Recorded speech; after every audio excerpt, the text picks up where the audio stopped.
Okay, so I did a bunch more research about how eating works in Spain and why we're having so much trouble and why everything seems a little bit off, and I found some really interesting stuff.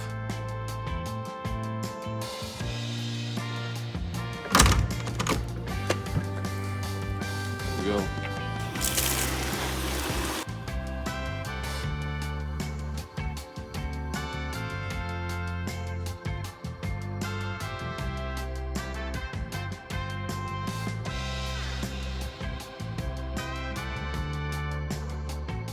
So let's first go over the times that people in Spain eat and sort of what they're eating at each of these times. So at first is breakfast, and our typical breakfast lines up with what the normal traditional Spanish breakfast is, which is just some bread like a baguette or a croissant, just more bread. That's the literal only thing we've eaten since we woke up today. And some orange juice and a coffee. This is usually eaten between like 7 and 9 a.m. and it's just a quick snack before you get out the door to go to work or wherever you're going. After that, between like 10:30 and noon, they'll typically have another snack, which will be some sort of sandwich thing. Now, this is the part that keeps tripping us up, lunch. And this is usually between about 2 or 4 p.m. And when I say between 2 and 4 p.m., I mean it lasts the entirety of that time. This is one of the things that we're having the hardest time adapting to, is sitting down and just eating lunch and doing nothing else for 2 to 3 hours. Because of the way that restaurants work in the United States, you don't normally take your time eating any meal when you're in a restaurant. And the reason for this is tipping. That's not the case here. As a result of that, this lunch meal is usually just fully a break from work, and most people will either go home and take a nap after that, siesta, or just take the full 2-hour period to just eat lunch and hang out with their friends and maybe just take care of some personal stuff. Now, this siesta culture is kind of going away, and it's maybe not necessarily super relevant to the Spain today, but I think it still exists. Okay, next up at meal number 4 out of 5 is the afternoon snack. This is between about 5:30 and 7, and this is kind of very similar to the early morning snack, except for it's usually some sort of sweet treat or sometimes the same sandwich like what we had earlier. Okay, and then last up for the 5th meal of the day is dinner, and this is usually between, let's say, 8:30 to 9 all the way until midnight. Most restaurants won't even open up here until, say, 7 or 7:30, and a lot of times their kitchens won't open up until 8:30. During the week, this will be closer to 8 p.m., but on weekends, you can expect some places to not really get lively until, say, around 10 p.m. And contrary to the way that we think about this in the United States, dinner is usually a really, really light meal. A couple of tapas or small plates shared amongst a handful of friends, and it's definitely a social meal. But especially during dinner time, this is the meal where you're there, you're sitting down, you're having a couple drinks, and you're hanging out at the restaurant for somewhere between 3 and 4 hours. And I think some of the reasons why this is tripping us up so bad is because this is honestly the precise opposite schedule of the way that we're used to eating in the United States. Breakfast would usually be a massive meal, one of the biggest of the day, at around, say, 8 a.m. And then lunch would typically be a smaller snack or a lighter meal, say around noon or sometimes 11:30. And this meal would only last 30 minutes at the most. Most people in the United States get very short lunch breaks, and honestly, most of them don't even take the full hour or half an hour that they're allotted. And then dinner, usually right after work, say around between 5 and 7 p.m. And usually the only really social meal of the day that we'll have in the US.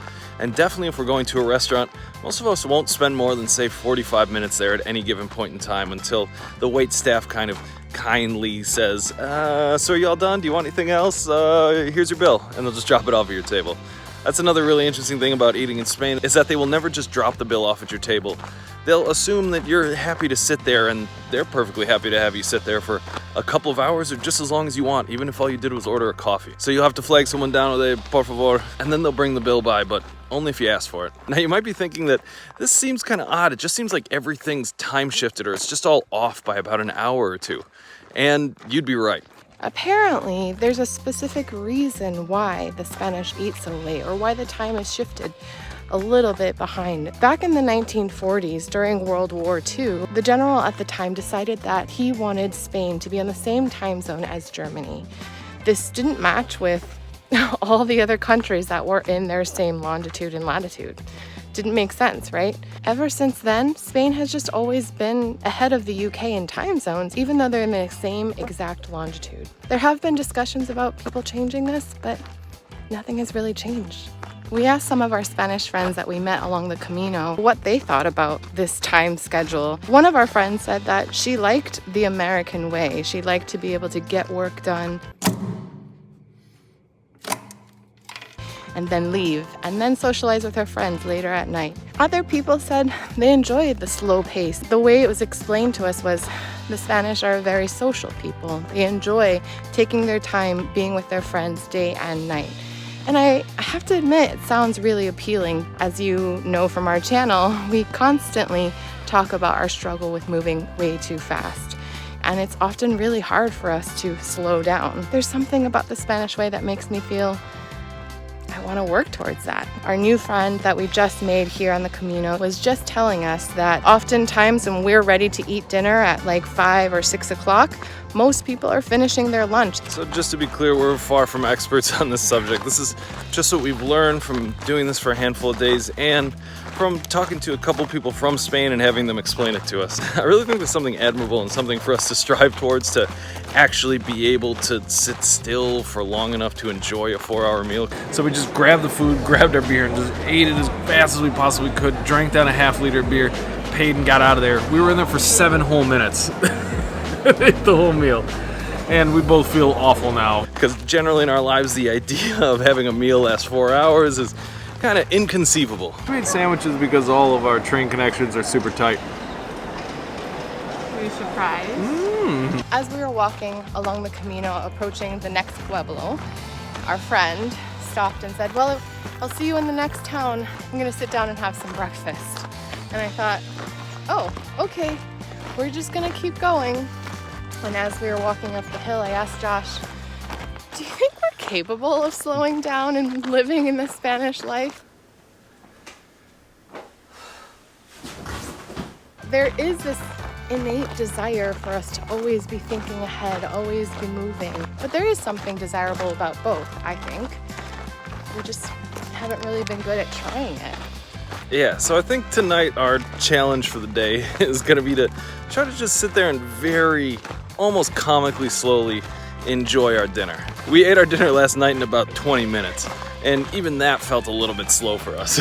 So I think that's our thing we're going to try to eat more in the Spanish way and at the Spanish times.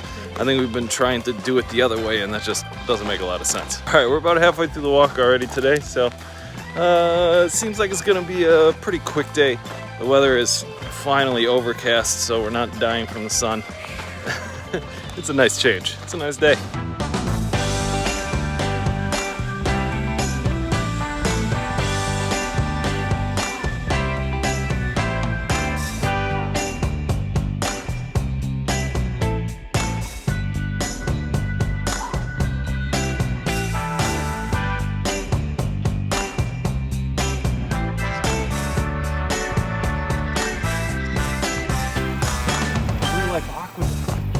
So cool.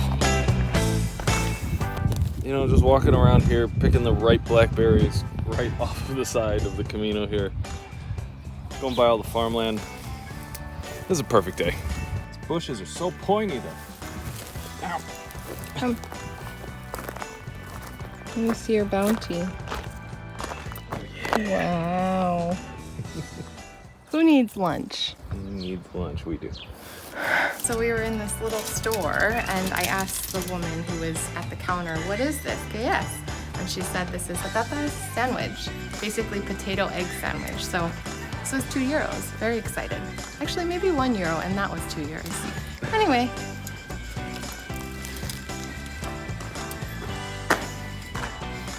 Oh my gosh, you're gonna love this. It's like a mashed potato sandwich. This is so good. I wish we got 2.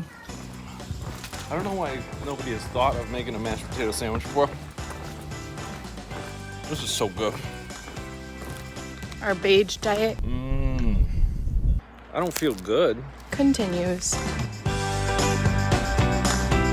We only have about 7 kilometers left. The last 5K every day are just the worst. It's just incredibly hot. The sun's right overhead, just baking you. There's absolutely no shade anywhere.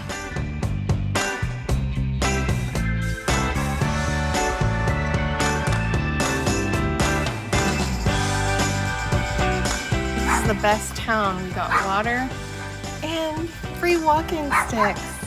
I've been wanting to know what it feels like to walk with a walking stick because I see everyone do it. think it'll really up our game. Let's go.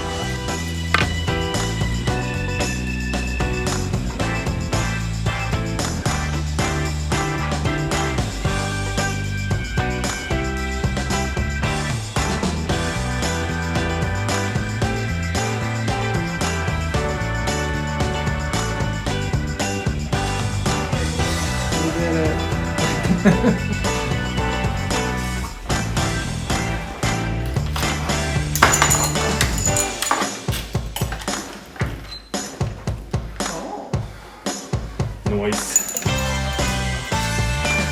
Smells weird.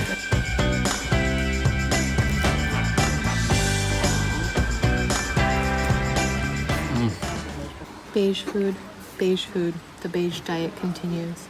Beige beer. Beige food.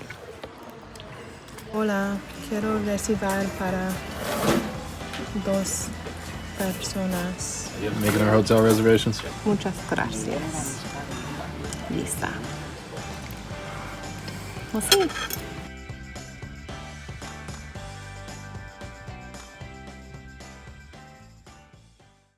Okay, so Eni says he's in a bar before the bridge, close to the place where we spotted the big red tomatoes. Oh yeah, I asked him to send me a location. I remember the big red tomatoes. Good old big old tomatoes. No big red tomatoes anywhere else here in Spain. As we were all walking towards the albergue together, I do remember him pointing out, we in Spain are very proud of our tomatoes. And we looked over. They are large, very large, bright red tomatoes. Yeah.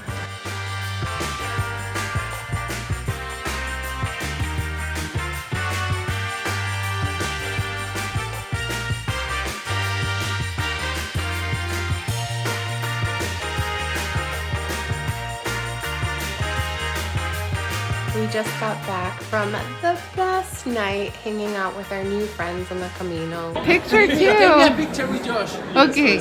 We actually hung out for 4 hours just chatting, learning Spanish and English all together. It was a good time. The Camino is really something special. You don't think that you will make friends because of the language barrier, but you do. Hi. And we all get there together. We are feeling pretty exhausted and we have a big day ahead of us tomorrow, but you know the drill. It's 20 kilometers to the next town, rinse and repeat. So we'll see you tomorrow.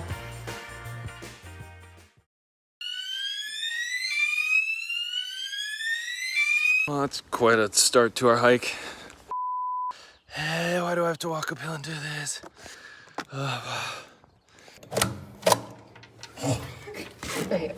Sorry. I feel like I'm in Willy Wonka and the Chocolate Factory, except I feel like if I pick too many blueberries and eat them all, Blackberries. I'm gonna turn into a blackberry. Am I purple? Not yet. Okay. Josh didn't want to stop, so we're sitting at the perfect spot for him. You don't have to stop moving. It's kind of nice. No. Yep. Never gets cold around here. Hi, kitty. What do you got to tell us? So many things to say.